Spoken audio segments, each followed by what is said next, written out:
या फिर आप लोगों ने देखा होगा, मेरे कितने स्टार हैं यहाँ पे? 2 स्टार। 2 एक और लग जाएगा तो 3 लेकिन ये रिबन हट जाएगी, ये रिबन हट जाएगी। दिख रही है? Yes ma'am. रेड रिबन दिख रही है? यस ये मैम। रिबन हट के अगर 3 स्टार लगे होंगे तो वो पोस्ट होती है डीएसपी की। यस क्या मैम। होती है? डीएसपी। डीएसपी की। और डीएसपी का जो सिलेक्शन होता है वो एमपीपीएससी के थ्रू होता है। यस ठीक है मैम। ना?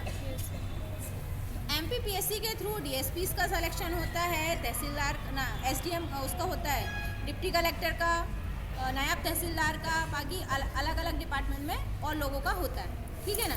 ये होती है ग्रुप बी की पोस्ट। इसमें सबसे पहले तो आपको कॉम्पिटिटिव एग्जाम क्लियर करना है।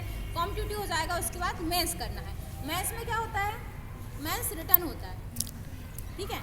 मेंस आपने अगर सब्जेक्टिव क्वालिफाई कर लिया तो मेंस का एग्ज़ाम आपको, जैसे आप कॉलेज के एग्ज़ाम देते हो ना, लिख के सब्जेक्ट आपको क्वेश्चन पूछे जाते हैं, फिर आपको उसके आंसर लिखने होते हैं। वैसे ही उसमें आपको क्वेश्चन पूछे जाते हैं और आपको उसका डिस्क्रिप्टिव आंसर लिखना पड़ता है। अब आंसर लिखने के भी बहुत तरीके होते हैं। कॉलेज में हम क्या करते हैं, स्कूल में हमें कोई क्वेश्चन आया नहीं बन रहा है तो एक ही लाइन को हम 4 बार ऊपर से लेके नीचे तक रिपीट कर देते हैं कि हमारी जगह भरी हुई दिख रही है। ये होता है ना? लेकिन अगर आप किसी कॉम्पिटिटिव एग्जाम में अपने आप को आपने रखा है और आप उसमें उपस्थित हुए और आप एग्ज़ाम दे रहे हो तो उसमें आपको ये चीज़ें नहीं करनी है। जितने शब्द सीमा में आपको कहा गया है उतनी ही शब्द सीमा में आपको अपना आंसर लिखना है और सारगर्भित आंसर लिखना है। उस चीज़ से रिलेटेड जो पॉइंट है आपको सिर्फ उन्हीं पॉइंट पे अपने शब्द लिखने हैं और उतने ही शब्द लिखने हैं जितने उसमें बोला गया है। अगर 70 शब्द में बोला है 75 में तो उतने में लिखे, 200 में बोला है तो उतने में लिखे।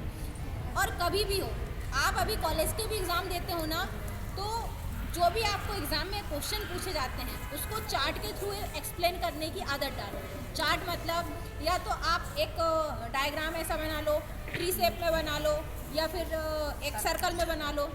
जैसे अभी आप बहुत सारी चीज़ें पढ़ते होंगे, ये आपके उसमें इकोनॉमिक्स में भी बहुत सारी चीज़ें डायग्राम आपको एक्सप्लेन करनी पड़ती है। तो कोशिश करो जिस सब्जेक्ट में या जिस टॉपिक में आप हो सके डायग्राम के थ्रू अपनी चीज़ों को एक्सप्लेन करने की कोशिश करो। उसका पैटर्न आप अलग अलग रख सकते हो कि एक ऊपर से लेके नीचे तक उसको फैला दिया, या फिर कोई ट्री बना दिया, स्टार बना दिया।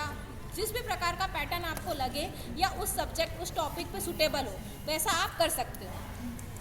एक्सप्लेन करने का तरीका रखो, फिर उसको एक्सप्लेन करो। तो इससे क्या होता है, सामने वाला जो चेकर होता है आपकी जो कॉपी चेक करता है उस पर इस चीज़ का इंप्रेशन बहुत अच्छा पड़ता है। लिखने के दौरान और बोलने के दौरान दोनों में अपने शब्दों का चयन ऐसा रखा करो कि आपके शब्द इम्प्रेसिव हो। मतलब सामने वाले को आपके एक शब्द से ही आपकी जो लिखने की शैली है उसका पता चल जाए। सुंदर हैंड राइटिंग, अब हर किसी की सुंदर हो ज़रूरी नहीं, लेकिन कोशिश ये किया करो कि हैंड राइटिंग आपकी स्पष्ट हो, आपके शब्द जो आप लिख रहे हो वो स्पष्ट समझ में आ जाए। उसके बाद तीसरा होता है ग्रुप ए, उसमें यूपीएससी। ग्रुप ए के एग्ज़ाम कौन कंडक्ट करता है? यूपीएससी होते हैं, संघ लोक सेवा आयोग। उसमें आपका डेडिकेशन बहुत मायने रखता है। मतलब बहुत ही ज़्यादा डेडिकेशन की आवश्यकता होती है, जिसमें कि फुल डेडिकेशन के साथ आपको 15 से लेकर 18 घंटे रेगुलर पढ़ाई करनी पड़ेगी, तब आप उस पूरे सब्जेक्ट को कैप्चर कर सकते हो। ठीक है ना? तो ये सारी चीज़ों की मैंने आपको बता दिया कि 4 तरीके से आप एग्ज़ाम को अपेयर कर सकते हैं। इससे रिलेटेड कोई क्वेश्चन है आपका? No ma'am. एग्ज़ाम से रिलेटेड कोई क्वेश्चन है? नहीं है? ठीक है, तो अब आगे हम बात करते हैं। नॉर्मली सभी ने देखा होगा